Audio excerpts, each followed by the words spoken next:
Man, we're gonna have to get him on this cot, okay? Alright, man. Hey guys.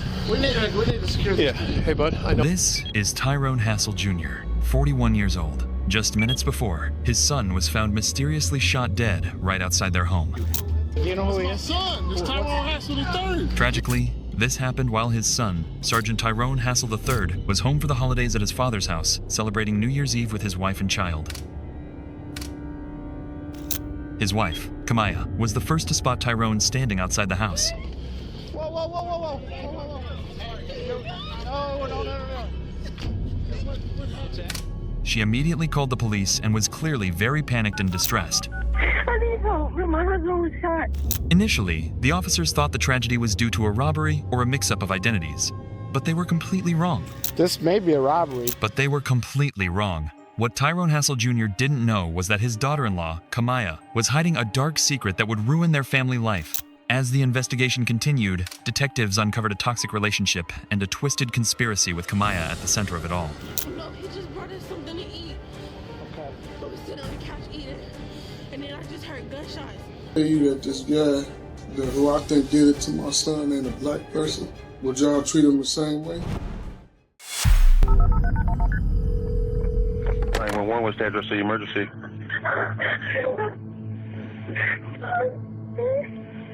911. I need help. My husband. Hello? Hello. Yes. I need help. I need help. My husband was shot. I need help. Okay, where you at, ma'am? I'm in Colfax Avenue. Colfax? Yes, please. Is this a house and apartment? What is the house? Okay, and tell me exactly what happened. I don't know. My husband bought us some food, and he left out, and me and my son were eating, and I just heard gunshots. And I put my son in the room, and I came outside, and my husband's on the ground. Okay, stay on the line with me here. Okay. Okay, ma'am. Where's your husband's outside? Okay, stay on the line with me. Ma'am, take a deep breath. Take a deep breath from me, okay? How many shots did you hear, ma'am? Ma'am? Hello? I don't know. I just want to lie. Can you show me on scene? At the scene, officers immediately found the victim slumped beside a large pickup truck. He had been shot multiple times, was bleeding profusely, and was in critical condition, but at that time still showed signs of breathing. In there, man, okay? Let us get in there, hon, okay? Okay. Let us get in there. Feet that way. You ready? Let me follow him with the sheet. So we can get the sheet on there. There you go. News spread quickly throughout the small neighborhood, causing relatives and neighbors to flock to the scene within minutes. Come on here with us. Come on out here with us. I know, man. We got it, but we got to get you out here a second, okay?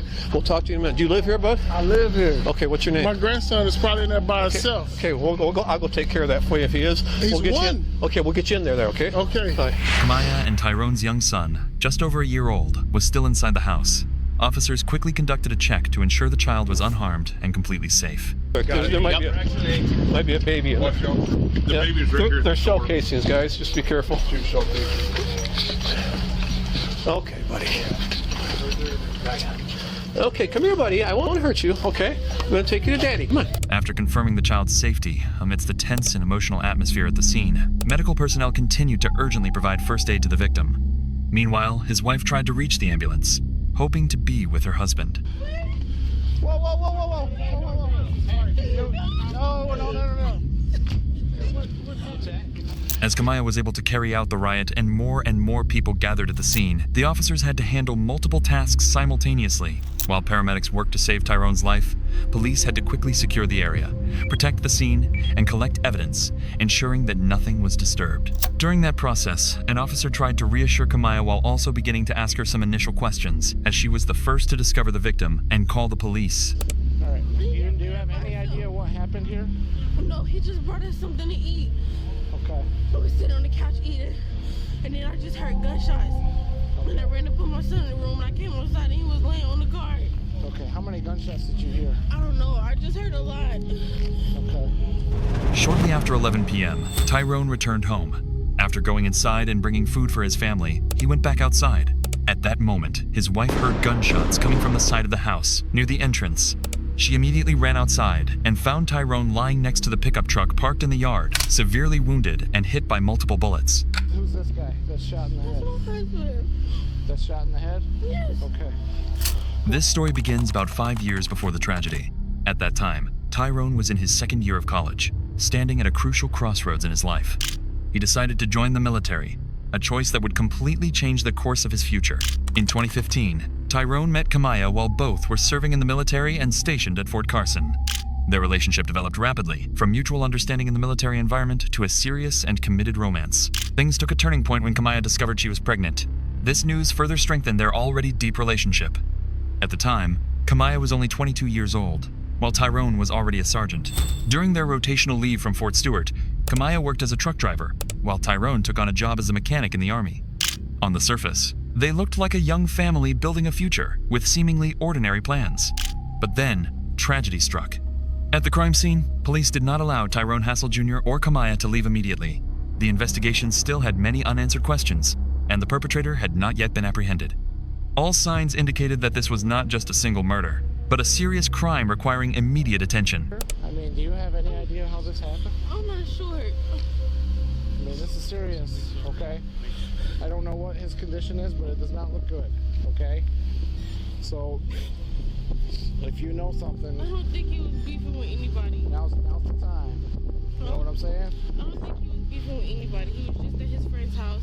He was at the family's house, and then he came here. Do you know who shot him? No. After working with Tyrone's family, police determined he had no enemies or personal conflicts. There were no signs that he had been involved in any violent altercations. The scene was then carefully cleaned. Blood was found on the pickup truck and along the driveway, along with numerous shell casings scattered around where Tyrone collapsed, indicating a deliberate shooting. The initial hypothesis was a robbery, but it collapsed almost immediately. Everything of value was still on Sergeant Hassel: money, phone, car keys. There was no indication the perpetrator was after property. You got anything in here? Cell phone and then a black duffel bag. Can't see into it though. Alright. I'll probably go write a search warrant for this.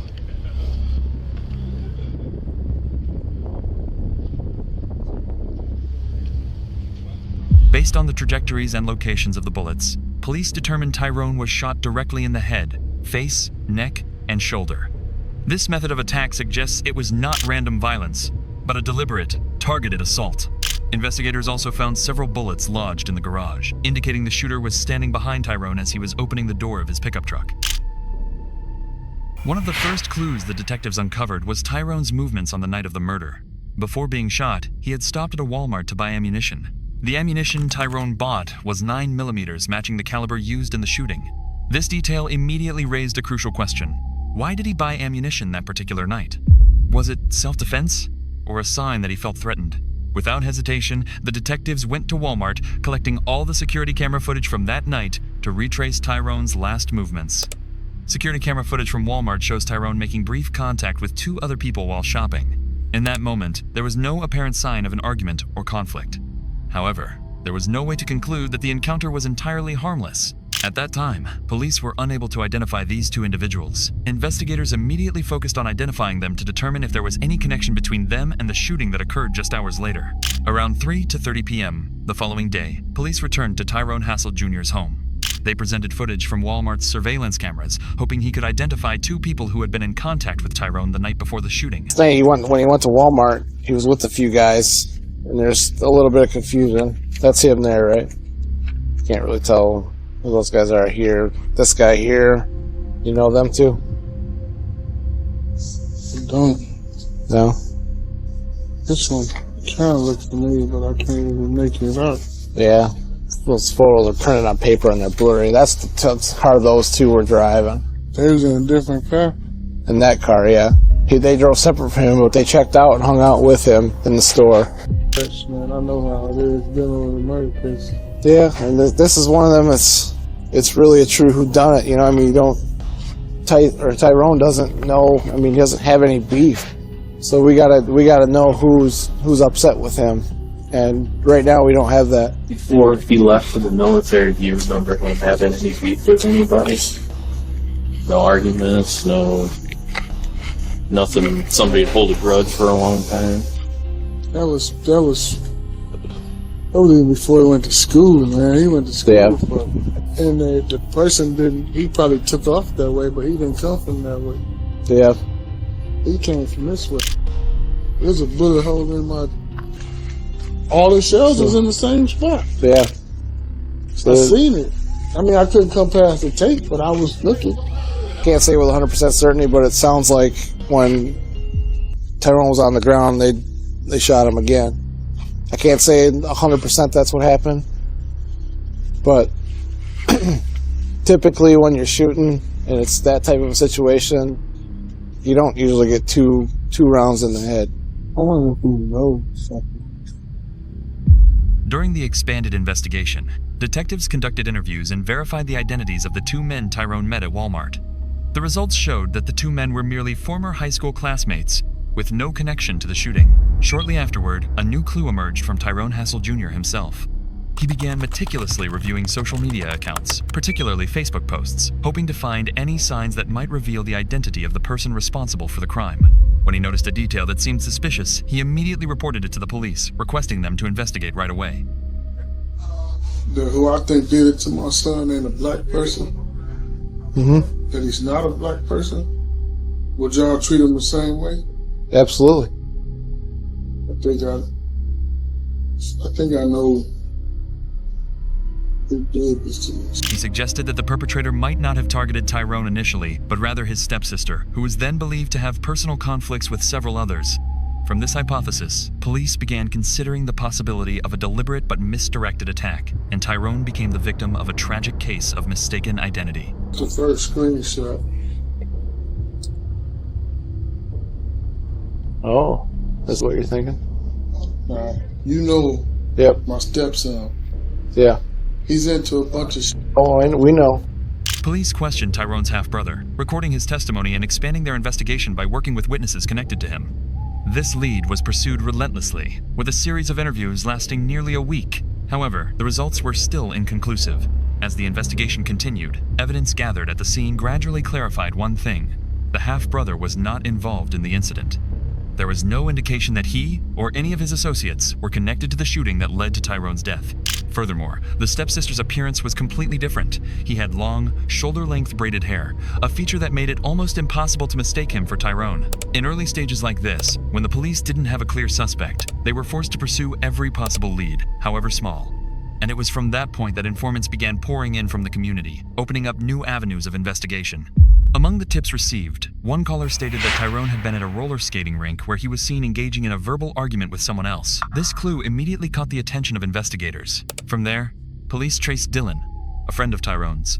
He was summoned to the station to clarify the entire sequence of events, as well as to determine if the confrontation at the roller skating rink had any connection to the subsequent shooting.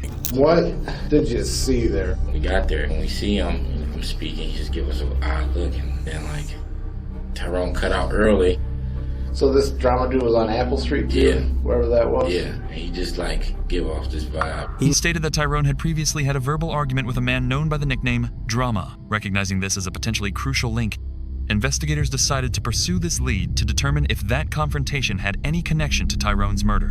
The police then called in two more friends for questioning, hoping their statements would help piece together the missing details and clarify what really happened. So the reason I'm here, you were at the roller rink Sunday night with Ty. So did you see anything happen out there that looked funny or anything like that?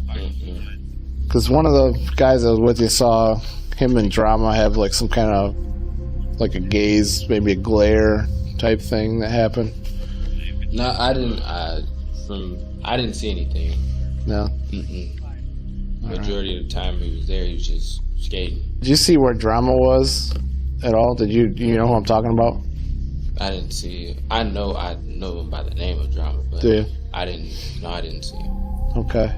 This is just one of the many leads. We've got a couple different names getting thrown out there,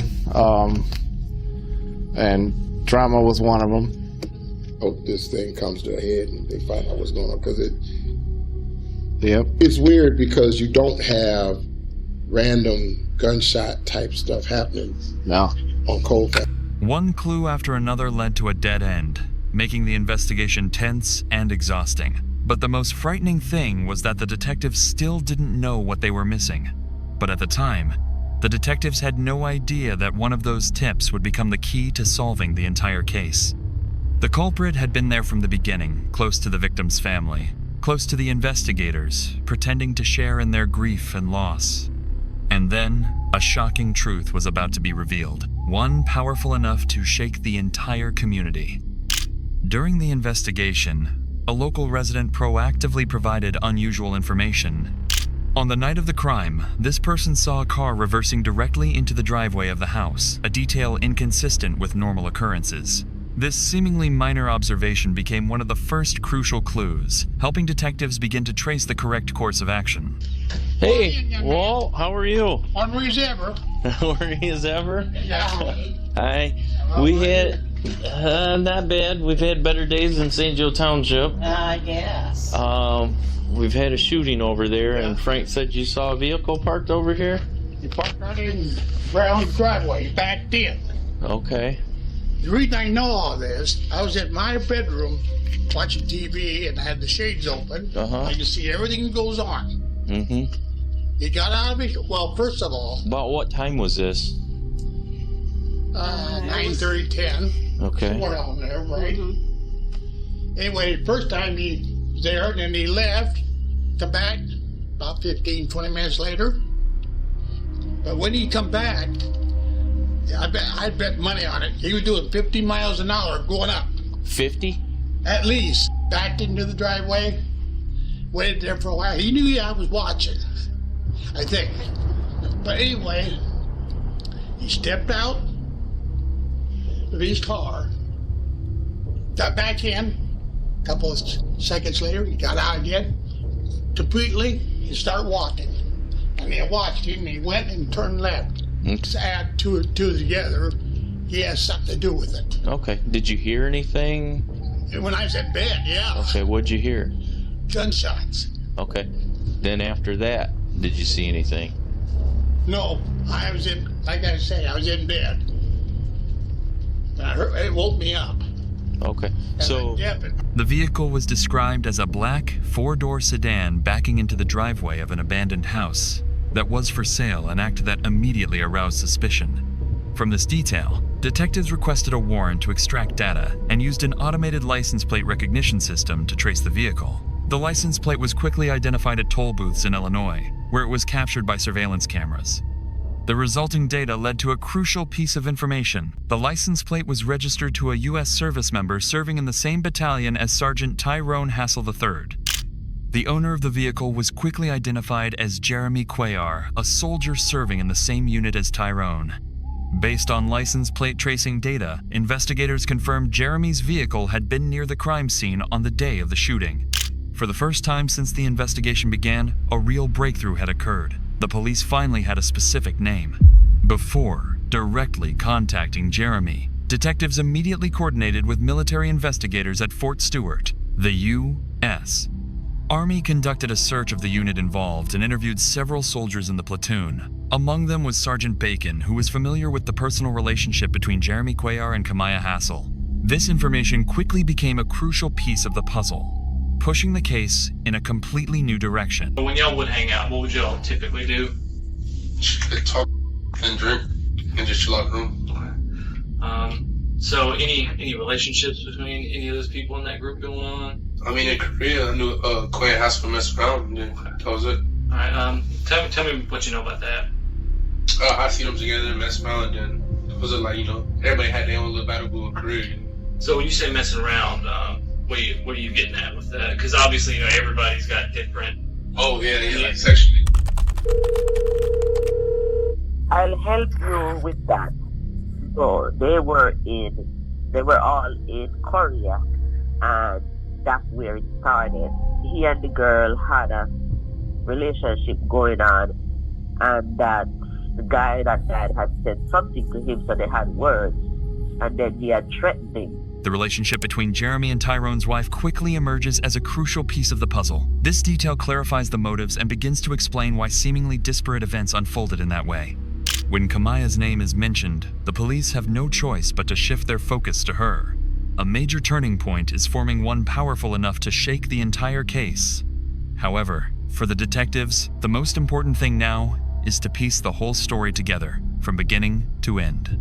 Was Kamaya merely a target of Jeremy's surveillance, leading Jeremy's obsession to spiral out of control and ultimately result in his decision to eliminate someone he considered a rival?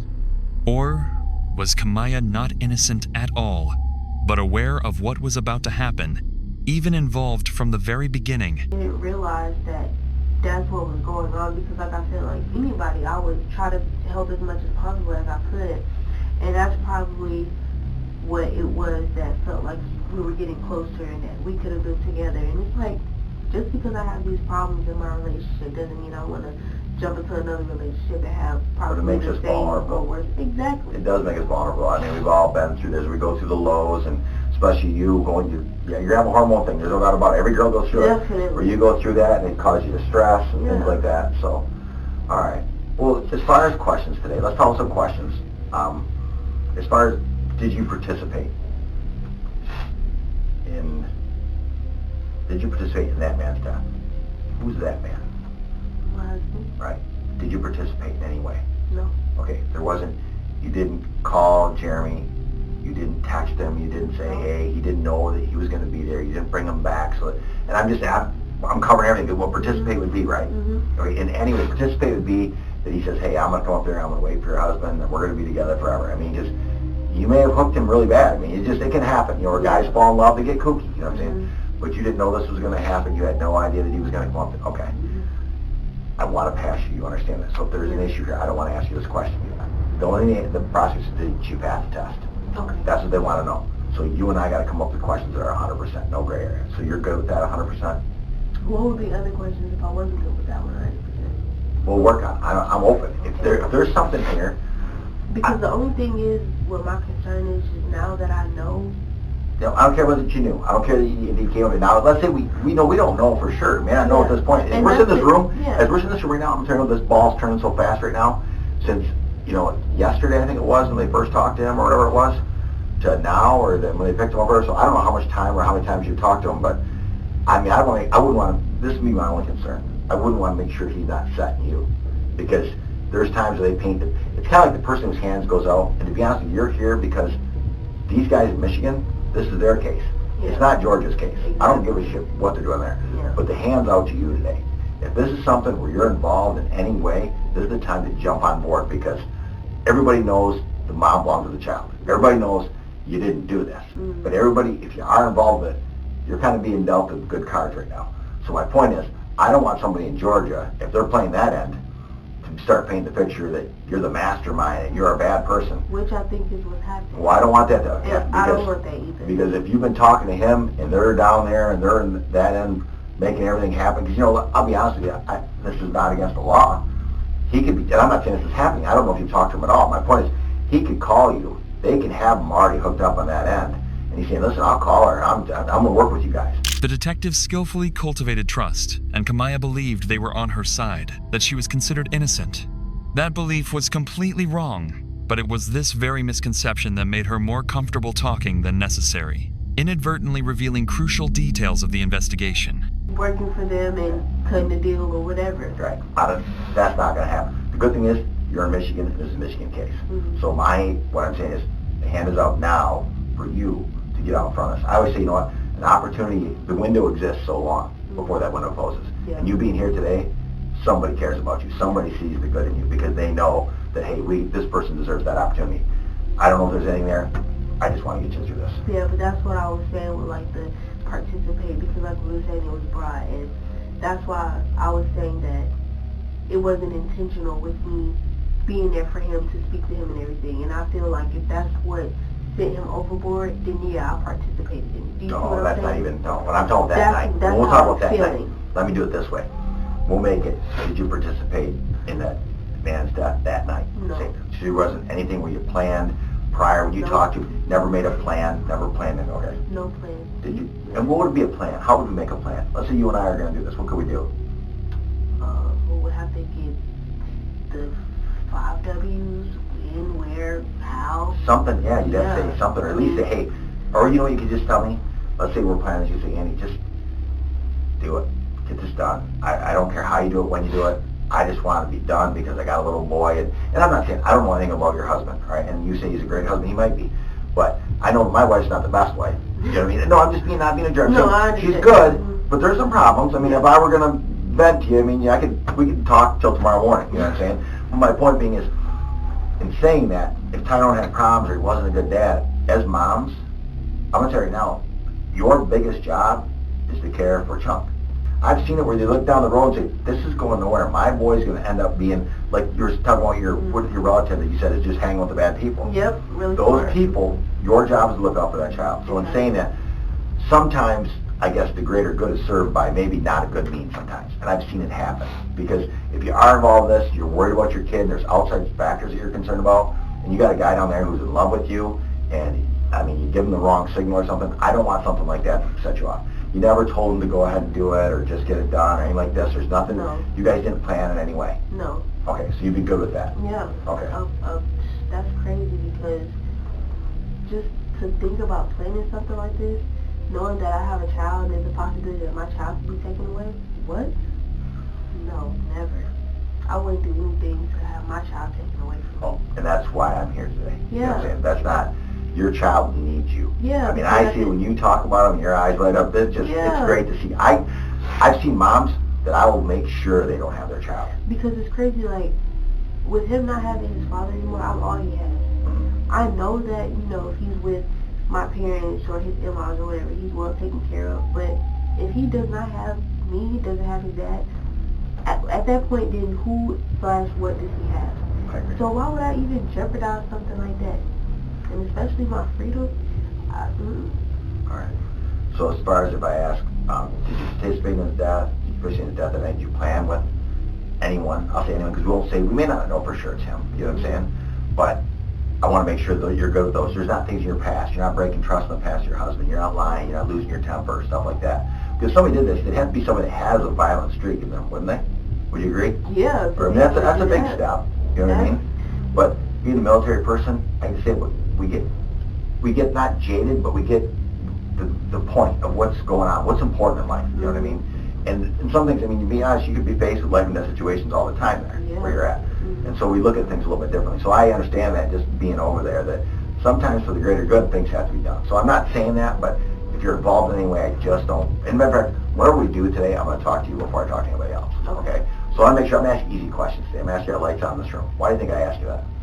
To make sure that, I mean, it's an easy question. It's 100% the truth, isn't it? Yeah. Everything should look just like that. Exactly. All right. Are we Michigan? Yeah. Okay. Probably those are 2 easy questions we'll use. And then I'll ask you questions about your past. Make sure you're not a violent person in the past. And I'll ask you those questions there that we talked about. Okay. What I'm going to do is we're going to take a break. I'm going to take you out. I'll take you out in that big long hallway. Those guys are all the way down. They're in a conference room down that way, so they can't come out. Okay. So we're going to go back down the hallway here. I will take in, there's a restroom there, there's a stairs. You kind of walk around. We got a lot of pictures up there and stuff. And then it takes me a good 15, 20 minutes to put all these questions in the computer and get it set up. Okay. Then we'll come back and review. Okay. All right? What was going on? Did he just start working you? Did it start in Korea? Is that where everything started going? Because there's no doubt about it. This whole relationship's going. In Korea, that's where it started. Like, we weren't sexual or anything, but we were really close. But you are now. We're really close. You guys were probably sexual somewhere throughout all this. You have to be to have this kind of, for him to get this hold on you, he's had to break through sexually to you, I'm guessing, first. Not even just sexually. I just was feeling so bad, like, with Todd. Like, nothing me not wanting to be with him, but just how I was being treated. I was just feeling so bad. And it's just like he was just there, like, listening and everything. Like, he listened, like, he listened to me, and I felt like with Todd, it was times where he wouldn't listen to me. And that's who I would talk to when things weren't going the way I needed them to go with my husband. I would talk to him. We've all been there. And when that happens, what's he doing though? He wants you. He wants you for himself. There's no doubt about that. And he gets you sucked in because he becomes such a close friend. And you know what? You guys match just like this, don't you? That's what those guys do. They match to you because you're what he wants. So he's going to be everything that you think he's going to be. And I'm not saying today you do this, but before you saw, I mean, it takes us sometimes to stumble before we see the light, but you're not the person that did this. You got to get out in front of us. You got to explain the whole thing. But being part of it, there's no doubt about it, you were. And I'm stuck with that. But I don't want to tell them that. I want to be able to explain that first and say, hey, listen, this is what happened, but this is the girl who was in Korea, away from her little one. The stress that they put on a female, I can't imagine. I'll be honest with you, I don't know why the armed services let a mom go away from the little one. That stress alone is enough. And then you got a guy, and I'm going to tell you right now, Ty's not the greatest guy in the world. I don't know whether you know he's not, but he had condoms in his pocket when he was found. That day he had condoms in his pocket when he was going back to the party. So I know he probably wasn't the best husband all the time. I get it. If anybody gets it, it's me. Because getting cheated on and, a guy who's not committed to you and he's not giving you the attention you deserve, everybody gets it. When the hormones you're going through, it's not balanced well. You can't balance it. There's people that need medication for that kind of stuff when your hormones are out of balance. And if that's what it was and he's feeling that need and he talks you into something, then get out in front of it because everybody gets swindled. Everybody gets hooked into these things. And if that's all I'm talking about, then we got to explain what was going on. Where did the steps go down? Because this started back in Korea. And you guys started this relationship. And this relationship progressed. I know that. I'm not judging.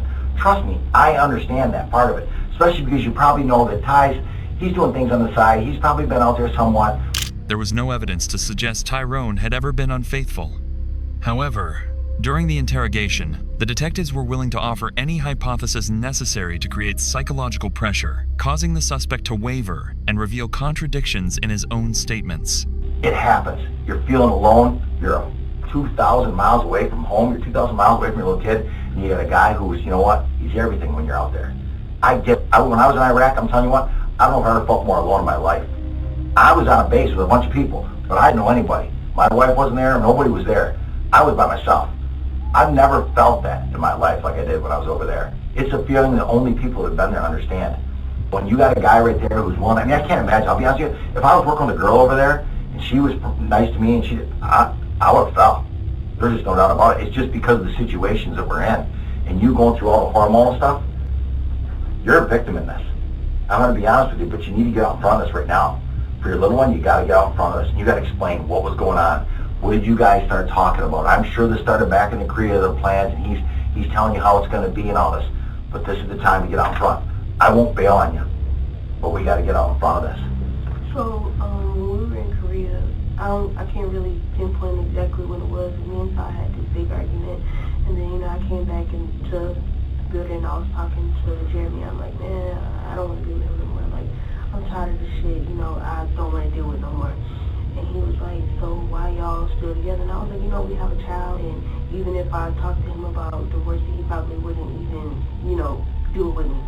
And he was like, I can handle that. And I was like, what do you mean by that? He was like, I can handle it. Like, shit, when I get back, I get a gun, blah, blah, blah.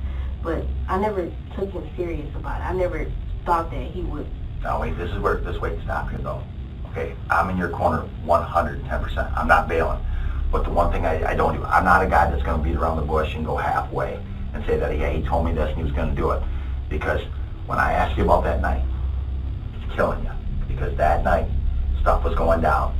And whether you weren't sure what was going to happen, you were afraid, you want to keep your little one out of it, you didn't want it to happen in the house, I get that. And I give you credit for letting it happen outside the house. Do you know what I'm saying? Because if you didn't get him out of the house, if he'd have stayed with you, probably till midnight or 12:30, I'm not too sure Jeremy wouldn't come in that house, because what's he want? He wants you. You know what I'm saying? And you knew that was going to happen. What I got to do is talk to that, because they got him coming there. They know he's coming there. You knew he was coming there. What we need to do is talk about that, because this is off the charts. I'm only telling you what's off the charts. So how did it go that night? Let's talk about that night. Then we'll back up. Then we're going to reorganize all this. Okay? Talk to me. That night, he said that he was in Michigan. He said that he was waiting for him. When he was saying that he was waiting for him, I'm like, he's not at the house. I don't really know where he is, but he's not at the house. I told him, I said, he's going to be coming back soon. He came back to the house, nothing happened. You called him back to this, so was that... No, when he went to Walmart. When he went to Walmart, okay. Yeah. I said, he's going to be coming back. I said, he just left, he's going to be coming back soon. He came back from Walmart, nothing happened. Nothing happened when he left, and nothing happened when he came back. So from there, I was just like, okay, this is not going to happen. So when he told us about the food, he was saying that he was going to get the food, and then, wondering where the food is, and I was going to say, never mind, don't bring the food. And then I just said, then I was like, okay, well, you're going to bring the food anyways, just bring it. And then he was out there, and he was watching the house the whole time. You knew he was there. Where was he? Where was he hiding at? Where did you have him at? He was somewhere about the house, but I don't know exactly because I never told him hide right here because I don't really know the area. He was out there days before, like figuring out where he was going to be. Okay. And you guys now, remember you and I talking about being 100%, because you and I got to be 100%, then we can talk about this, as far as talking to them. Because I want to get this right first so we have it a good foot going forward. So the plan, when did you start making this plan that was going to happen? This came in Korea. So when you're out there underneath all the stress, this all comes up. All right, so he gets you going then, you guys do this. And when did you guys become romantic? Because he obviously became romantic, because nobody does this for a girl they're not with. You know what I'm saying? And I get it, I'm not. We're maybe about... Normally, suspects remain silent before the police. But during this interrogation, when Kamaya began to speak, almost everything she admitted revolved around herself, from her manner of speaking and choice of words to the emotions she claimed to be experiencing.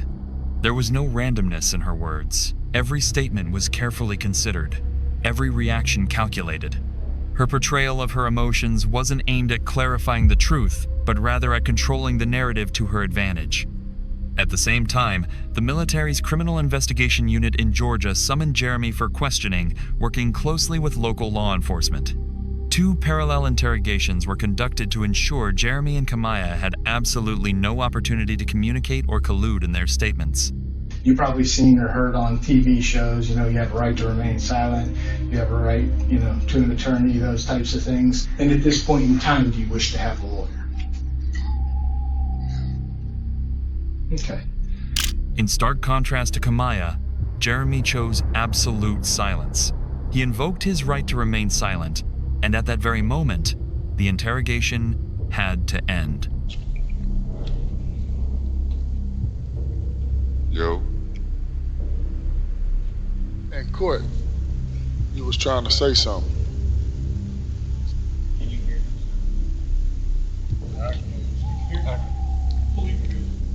Oh, this is Mr. Hassel Jr.? Yeah. How you doing, sir?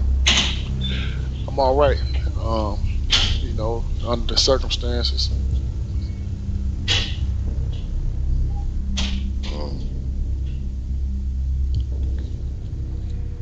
Honestly, I'm very sorry. I know that is not even enough.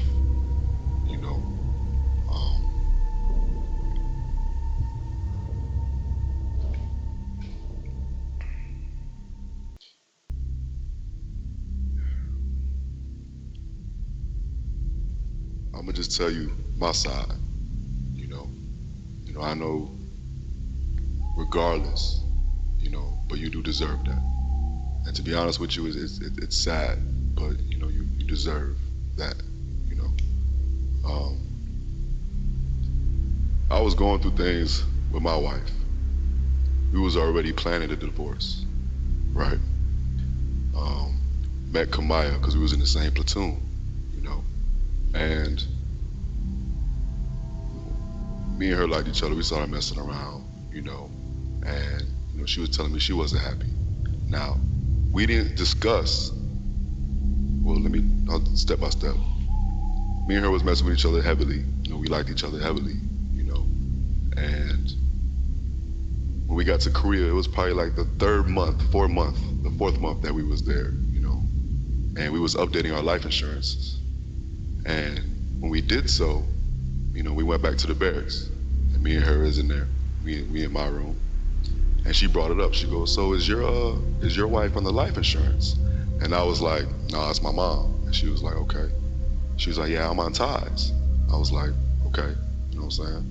And she was just like, "Yeah, you know what I'll do with 400,000?" I was like, "Man, there's a whole bunch of shit you can do with 400,000." And she was like, "Yeah, I'll pay off the house," you know what I'm saying, stuff like that. I was like, "True, I'll probably just give me a bike." I don't know. I was whatever with it. And she was just like, "Yeah, 400,000 would be nice." And I was like, and then she said it again.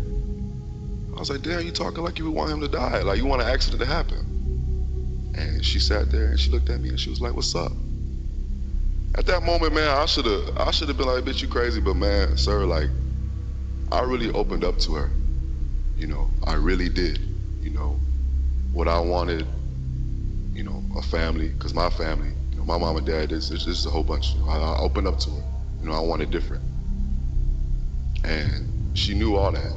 You know, she was the first woman that I opened up to. I didn't even really open up to my wife because me and her past was bad, you know.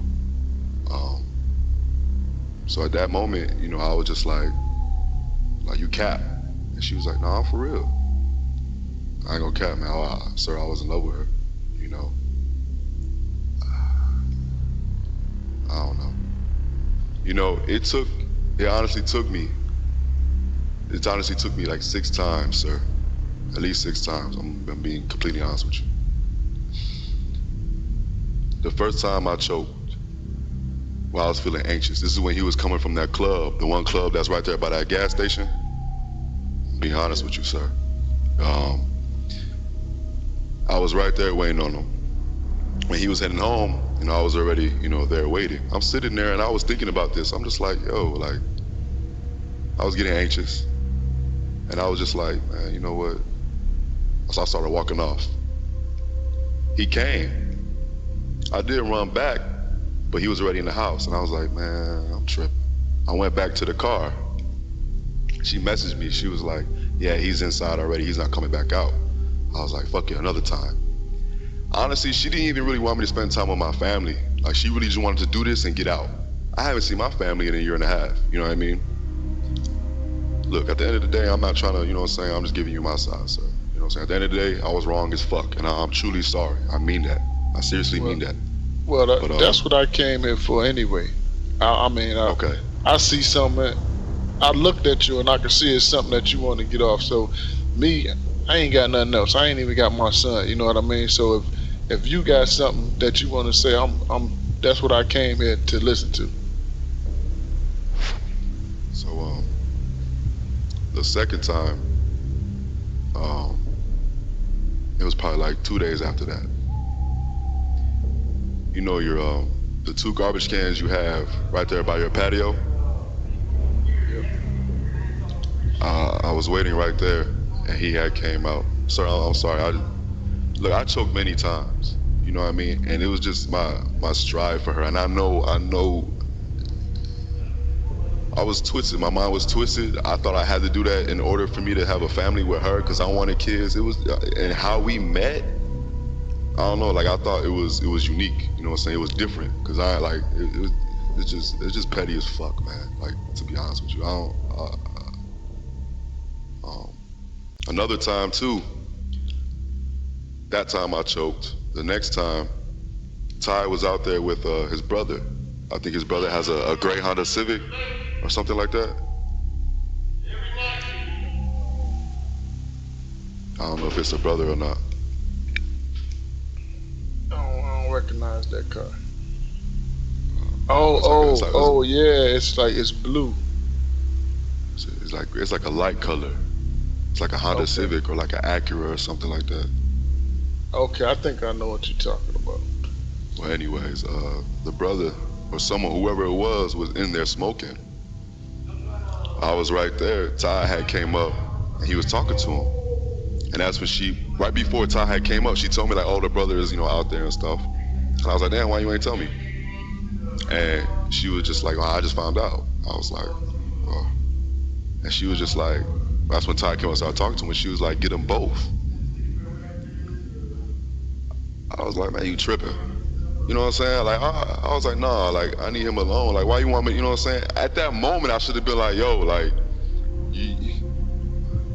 honestly, I was blind. Like, I was blinded. You know, I thought that was love.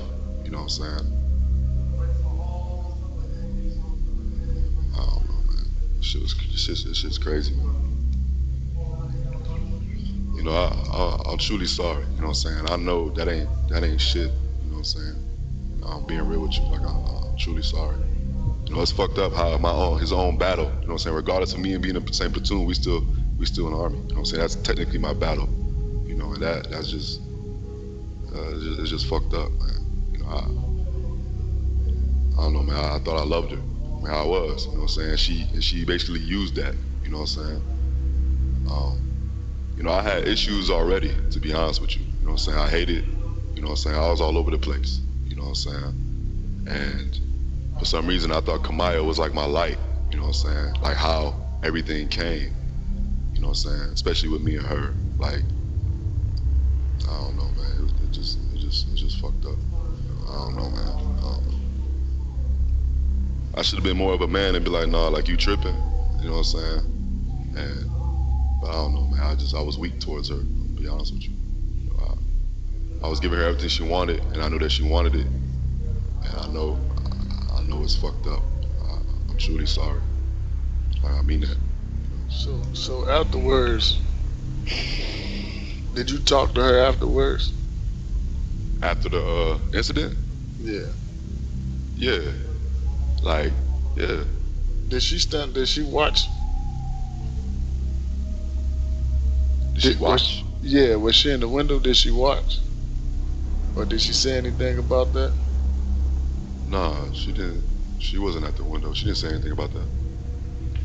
I just wondered because, you know, I mean, after this whole scenario just came out and he died in my arms, but you really wanted him dead. I mean, you was the main person that wanted him dead, so I wonder, you know, what role did she play in that part? Well, I mean, what do you mean by what role? I mean, you see clearly that was her role, you know? Yeah, I mean, I'm meaning when he got shot, what did she come out? Did she really, you know, act so concerned? I was already gone. Yeah, I was just wondering if she talked to you about that afterwards. I mean, yeah, she did. Matter of fact, she did. She was like, yeah, like, you know, he died in my arms. And she was saying she was sad about it. And I'm like, then why'd you have me fucking do it then? Like, you know what I'm saying? But she was just like, you know, it's cool. Like, that's when I was like, you know, I'm here for you. Like, that's what you wanted. You know what I'm saying? Like, what the fuck? I don't know, man. I don't know. But afterwards, like after that, you know what I'm saying? She was normal. You know what I'm saying? Especially like when her sister came down. You know what I'm saying? They were taking pictures. She was sending me pictures afterwards. She was happy. So I was like, okay, like, what the fuck? And I was even asking her too, like, you know what I'm saying? So what's up? Like, what's up with us? You know what I'm saying? I don't know, man. It was just weak. It was just weak, man. I don't know, man. She knew what she was doing, man. She a good actor, man. She a good ass actor. She knew what she was doing. And I was too stupid to fucking see it. You know what I'm saying? Honestly. So what prompted you to make the decision to plead guilty instead of no contest? Because you wanted to talk. Basically. You know, I couldn't take it, man. I've been in here for 22-hour lockdown since February. You know what I'm saying? All I have been doing was thinking about this. You know what I'm saying? Regardless of the fact I deprived Chunk of his father and his mother. You know what I'm saying? Regardless of how his mother, you know what I'm saying? Period. At the end of the day, I'm the reason. You know what I'm saying? So it's like, I just couldn't take the shit. You know what I'm saying? Plus, it's like I just want to do my time and hopefully get out. You know what I'm saying? But I don't even know if that's even possible. You know? So, I don't know. And how my lawyer was talking, I don't know, man. I ain't really know, to be honest with you. I don't know shit about law, to be honest with you. They ain't got no law, nothing. I just got close with God, you feel me? That's it, really. I never touched the Bible until January. And and when I saw her get fried, you feel me? I just wanted a chance, you know what I'm saying? So I thought that was my only chance, to be honest with you. So, yeah. Well, man, I appreciate you talking. I appreciate your remorse. You know what I mean? But I don't know how much you know about me or how much you know about my son, but you're gonna meet a lot of friends in there, bro. If they from Ben Harbor, 90% of them know us, and we very popular. I don't know if Kamaya told you about us or whatever, but you're gonna meet a lot of friends. How should I take that? I mean, I'm just telling you. It's a lot of the talk. I don't know if what's going on inside of there or whatever, but she ain't showed no remorse at all. You know what I mean? So, I mean, at least you did speak to me. I ain't seen my grandson since the incident. I can't even pick up the phone, and I feel like I can't even call them. Like I don't even know who I was dealing with. You know what I mean? I done lost track of. And you know, another thing too, like, sir, there was a lot. Like you remember the incident with Chunk when he got his leg burned? Yeah. You know, like, sir, it was deep. Like, me and her was deep, and it was like she always it was just negative things about Ty and y'all, you know, and that was another reason that kind of fueled me. But I didn't really want to do it, but I don't know, man. I was just blind, you know. There's many things that, you know, she would tell me, you know, bad things about him, and it wasn't even that bad. Now that I really look at it, you know what I'm saying? Like, she was just ungrateful, you know what I mean? Like, and I wasn't seeing that. I was trying to, like, you know what I'm saying, be that I don't know, man, goofy man. Really, honestly, to be honest with you. You know what, that dude, my son didn't show no affection. You know, he probably lacked on that, but when he married her, I told her, don't marry nobody for money. Just because you in the army, I know they give you more money. You marry somebody because you love them. And the honest to God truth, man, that boy truly loved that girl. I don't know if she manipulated. I mean, she was a massive manipulator. But it's all messed up, and I wish it could have went another way. But you know what I mean. And honestly, man, you seem like a good guy, for real. I mean, you said you just sit up here and said you deprived Chunk of his mama and his father. So to me, man, really, man, you seem like a good dude.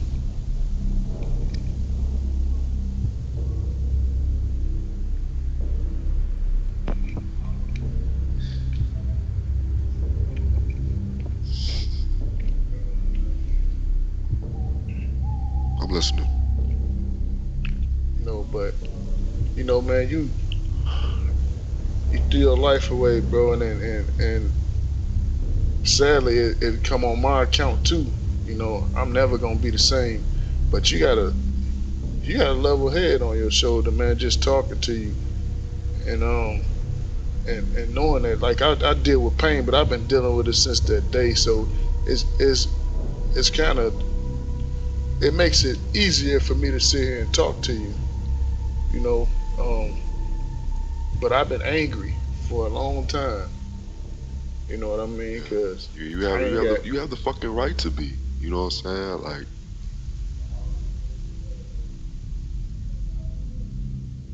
I'm listening.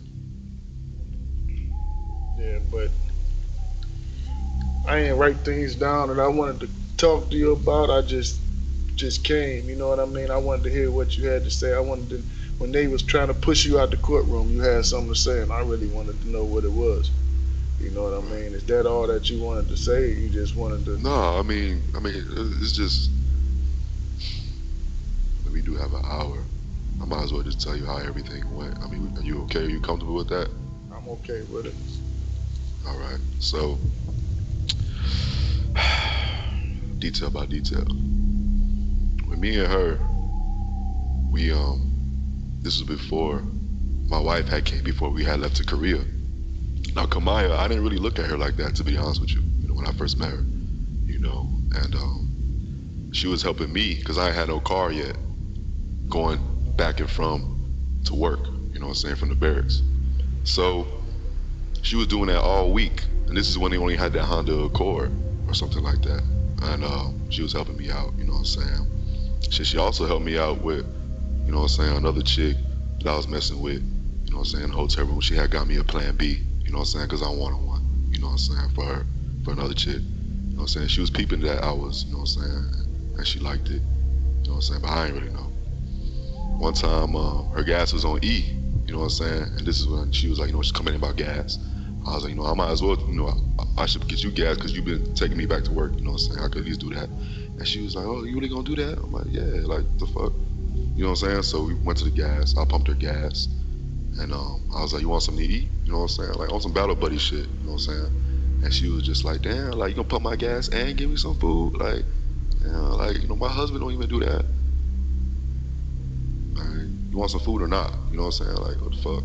And she was just like, nah, I'm good. Okay. 2 days later, I had a dream about her, and I woke up from a call from her, from that dream. And to be honest with you, I ran with that. When she called me, she was like, yeah, I'm just making sure if you got, you got a ride. I was like, nah, Sergeant Smith gonna pick me up. I appreciate it. And she was like, okay. And I was like, hey, I gotta tell you something. And that's when I told her about the dream and stuff. When we had went down and qualified for Air Force. And we were talking, you know what I'm saying? I was like, yeah, I had a dream. And she was like, oh yeah, like what was it about? And I started laughing. I was like, man, nothing. You know what I'm saying? And we kept talking. She gave me her Snapchat. You know what I'm saying? She was putting decent pictures. I peeped. You know what I'm saying? That's when I started commenting on her. You know what I mean? And, you know what I'm saying? She would comment on me on my Snapchats. You know what I'm saying? We got close. And matter of fact, and before all that, when we was in the car and she was taking me to get the plan B, Ty had called. I ain't know Ty at all. Well, Sergeant Hassel. I shouldn't even be calling him Ty. Sergeant Hassel. He called and they were talking. I'm just in the front seat, you know what I'm saying? This is before we really, you know what I'm saying? So I'm just in the car and he was talking to her, telling her about Chunk, you know what I'm saying? And she was just like, wasn't really trying to listen, honestly. Like she was just like annoyed, honestly. I was peeping it, but I was just like, what the fuck? So finally, you know what I'm saying? She was just like, all right, you know what I'm saying? Like, we'll talk about it later. And Ty, he was just, Sergeant Hassel, he was just like, ain't nothing much to talk about. Like, I basically told you everything. And I was like, true. You know what I'm saying? And finally, she was like, all right, like, okay, well, I'll just talk to you later. So they hung up. And right before he called, me and her was talking. Right when, like, they hung up, she looked at me. You know what I'm saying? She was just like, yeah, so what were we talking about? Like, she gave me this glare, you know what I'm saying? I was just like, I don't know, like she had this interest, you know what I'm saying, with me. That was like the first thing, especially after the dream, you know what I'm saying? Them two things, like, I don't know, man, I ran with that, sir. You know what I'm saying? I know that's petty as hell, but like, I don't know, I thought, she was the one for me, especially when me and my wife, then this is when it came up. My wife had came, and me and her was already planning the divorce. We was already rocky, you know what I'm saying?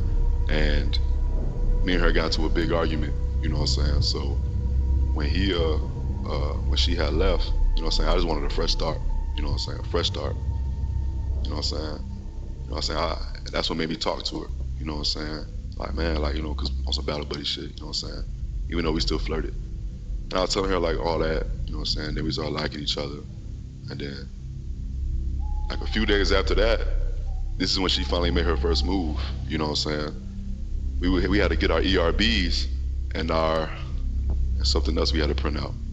We was in the ACS, that's where the computers are. So we sitting there, I'm sitting there. She's sitting right next to me. She messaged me on Snapchat. So I'm like, what you messaging me for? So I opened it up and she was like, I don't know what it is, but I'm wet. You know what I'm saying? I was just like, what the fuck? Man, at that moment, like I had butterflies, but really that was the Holy Spirit saying like that's an adulterous woman. Now that I peeked the scriptures, you know what I'm saying? But I didn't know. I had cool, you feel me? Later on that night, later on that day, you know what I'm saying? You feel me?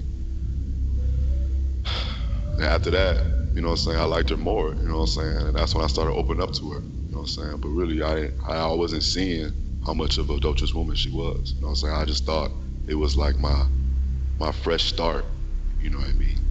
And I was giving her everything, you know what I'm saying? I was buying her things. When we was in Korea, man, I was buying her things. Man, I spent so much money on her, you feel me? She wasn't asking for it, I was just giving it to her, you know what I'm saying? And I was telling her like, you my woman, right? Like, you know what I'm saying? This is when she was like, we're gonna do the divorce thing, you know what I'm saying? And then finally at like 4th month, that's when we had that conversation, you know what I'm saying? And instead of me rebuking her, being like, bitch, you tripping, I didn't see it. Like, I just thought, I don't know, man, I was tweaking. I was fucking tweaking, you know what I'm saying? But yeah, there was like six situations, you know what I'm saying? I kept choking in circumstances where, you know, they'll pull up, you know what I'm saying? But I don't know, like, oh, and the final time, this is what happened.